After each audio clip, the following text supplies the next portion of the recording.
Naka one-on-one ko kanina si Rian Ramos sa gitna ng kontrobersya sa kanila ng ex-boyfriend niyang si DJ Mo Twister. Ikinuwento ng aktres kung paano sila nauwi sa isang unhealthy relationship. Watch this.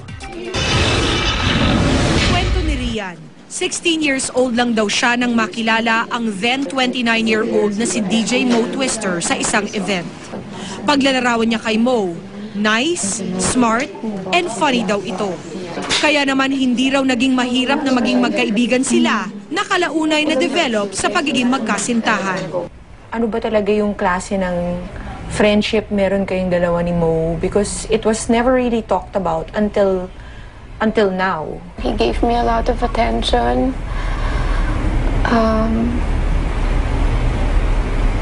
I was very flattered. He would often say on his radio show that I'm his crush and stuff like that. So I was really flattered and I liked him. Pero sa simula pa lang, tutol na daw ang maraming malapit na tao kay Rian. Kabilang na ang kanyang ina sa relasyon nila ni Mo. Bukod daw kasi sa age difference, sinabihan na rin siya sa umano'y reputasyon na meron si Mo. Hindi ako nakinig eh. Because I just really liked him and I guess I was being blind.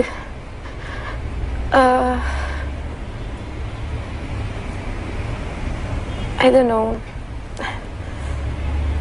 You learn your lesson after naman eh. Ayon kay Rian, nagsimula raw kasing magbago itong si Mo nang magkasintahan na sila. Later on when we became boyfriend-girlfriend, many things changed. And I came to know him in a completely different way.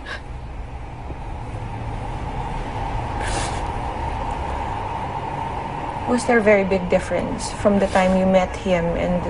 Yes, it's like he was a different person.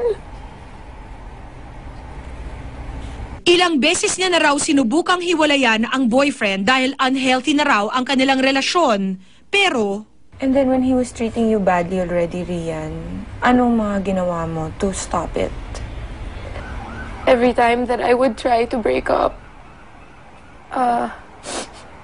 he would get really mad or he'll threaten me.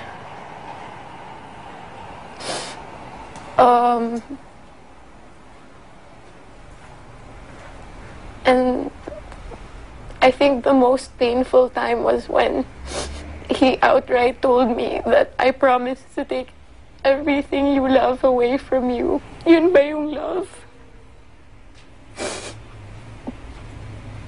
Tatakutin ka ng tao. Nasa-threaten ka. Sisirain ka. Para ano? Para sa kanya ka lang. Pinagsisihan daw ni Rian na sinunod niya ang kanyang puso at naniwalang magiging maayos ang relasyon nila ni Mo. In spite of everyone's warnings, in spite of everyone's cautions in the past, you still believed him. I loved him very much. And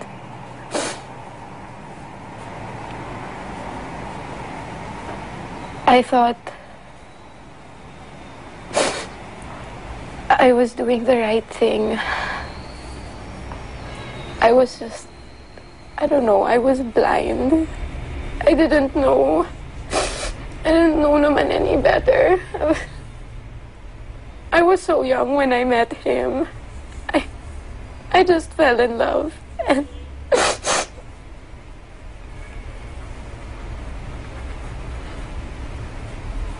I just wanted to stick by him. Sa lahat ng ito, biggest lesson daw ni Rian ang magtiwala sa mga payo ng kanyang pamilya. I should have listened to my parents. I should have listened to my family.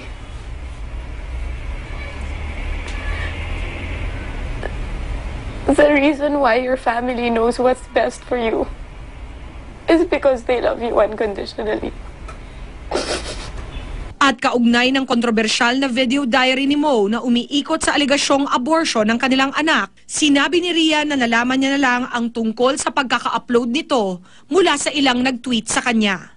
Anong naging reaction mo when you finally saw it? I was very shocked and very hurt. I could not believe what I was seeing. I could not believe that he would say all those things about me and make a video saying things like that about me. Sa ngayon, napili raw muna ni Rhea na magbakasyon sa pagtatrabaho para na rin daw maalis ang isip niya sa mga issue. For now, I just asked if I could rest for a little bit.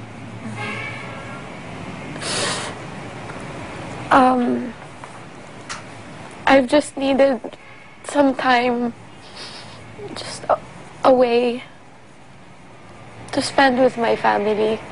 My network, GMA, has been so good to me. They always stood by me.